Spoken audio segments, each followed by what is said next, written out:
Eto guys, nandito na naman tayo. At eto, pag-usapan naman natin ngayon ang, anong tawag dito? Ang mga pwedeng mangyari, no, na dapat ay wag nang hihintayin nitong mga senador na mangyari. Ano ang sinasabi ko? Guys, eto ha. Natatandaan ko nung nangyari yung EDSA 2 sapagkat ako ay aktibo na noon at talagang ako ay sumama sa EDSA, no? Sa EDSA 2 na ito. Kasama talaga ako. Nagsimula kami sa Noise Barrage, tapos simultaneous yun, iba't ibang lugar. Tapos nagkita-kita, naglakad kami, marcha kami, papunta ng Ortigas, no? At pinabababa na nga si Erap. At ito, alam nyo kung ano, ang nag-ignite ng EDSA 2 na ito ay ang galit ng taong bayan. Ako personally ha, yung galit ko na hindi pinabubuksan itong envelope ni Jose Pidal. Diba? So sa mga hindi nakakakilala dyan, ito si Jose Pidal, ito ay si Erap, na nung panahong yun, ito si Sabit Sipon, sinakyan yung sumikat siya nito at parang siya ang hero. No, si Sabit Sipon pero nalaman natin ngayon sira ulo pala. Anyway guys, ito nag-ignite, lumabas ang tao, nag-alsa ang tao dahil nga sa hindi nila pinayagan ng ilang mga senador na buksan itong envelope na ito. Okay. So ngayon, ang sinasabi ko, ang tinutukoy ko, mukhang meron na naman tayong sitwasyon na ganito. At ang envelope naman sa panahong ito walang iba kundi itong mahiwagang kahon, mahiwagang BIR box, o di ba ka? So ngayon, at ito ay pinagtatalunan kung bubuksan o hindi.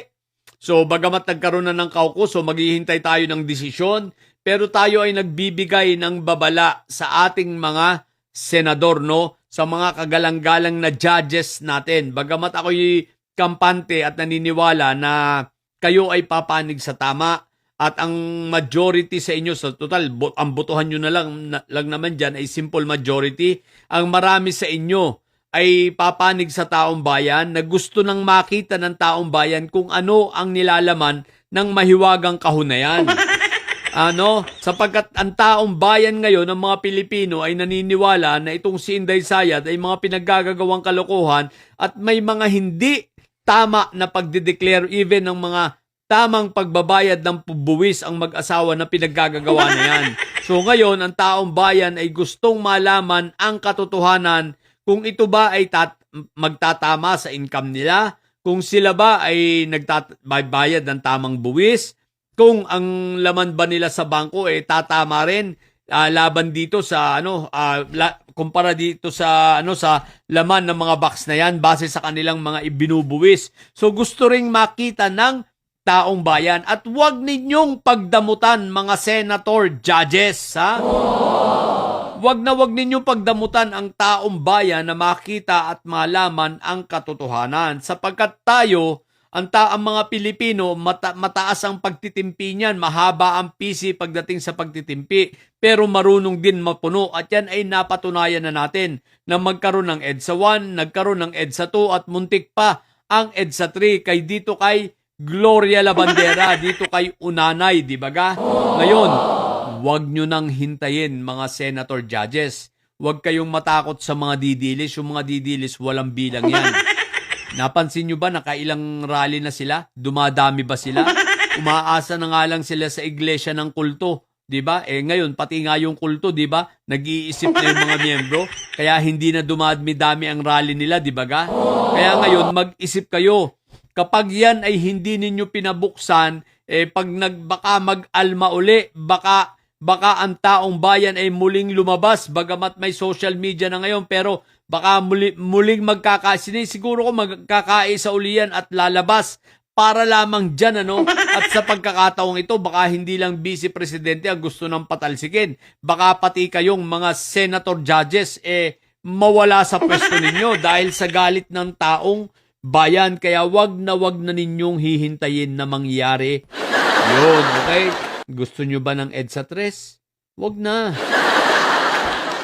Maging tapat na lang kayo sa inyong sinumpaan, maging tapat kayo sa napaglingkuran nyo ang taong bayan. Ang gawin ninyong inyong mga prinsipyo ay ilagay ninyo sa paglilingkod sa taong bayan at kasama dyan sa paglilingkod nyo sa taong bayan ay pagpapakita ng katotohanan na deserved ng bawat Pilipino na malaman. Di ba ga? Alalahanin ninyo ang mga sinisweldo ninyo ay galing sa buwis ng taong bayan. Nagtatrabaho kayo para sa taong bayan. Ang sabi nga ng namayapang si former President Pinoy, ang boss ninyo ay ang taong bayan. Ang boss ninyo ay ang mga Pilipino. Hindi ninyo boss yung mga didilis kasi hindi Pilipino yan.